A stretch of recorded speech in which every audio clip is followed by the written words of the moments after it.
Гимн, красная лента и праздничные шары. Жители села Тендык Нарынской области собрались на торжественном мероприятии открытия молодежного центра.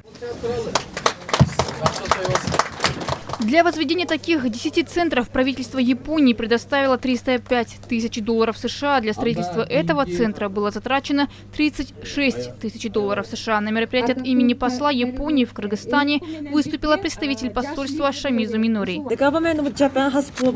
Эти средства были предоставлены в целях содействия укреплению устойчивости местных сообществ и предотвращения распространения насильственных идеологий и практик. Надеюсь, что открытие этого центра повысит экономический потенциал молодежи и будет способствовать ее активному участию в жизни общества.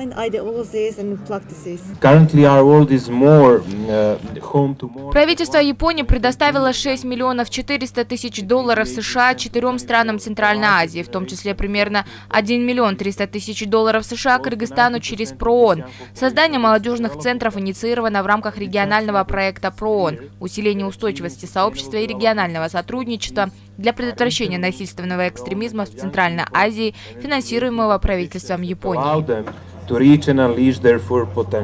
Новое здание состоит из 3 комнат, в том числе и конференц-зала. Ранее мест, где могла бы собраться молодежь, не было. Теперь молодые люди надеются, что в данном центре они смогут реализовать множество интересных проектов. Мы очень рады, что в нашем селе появился такой центр. Когда возникают различные вопросы, которые требуют безотлагательного решения, нам приходилось ютиться в разных административных зданиях. Но теперь у нас есть свое место, что очень отрадно.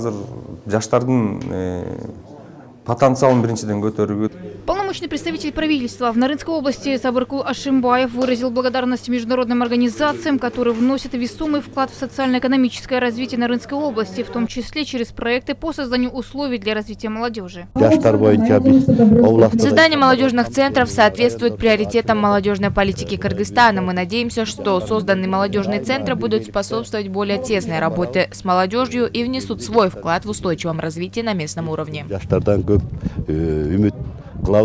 Такие центры были созданы во всех 10 пилотных селах и городах. Деятельность инициативных групп поможет органам МСУ местной молодежи реализовать совместные планы по развитию молодежи. Кундуз Кататаева, Чингис Таланбеков, ЛТР, Нарынская область.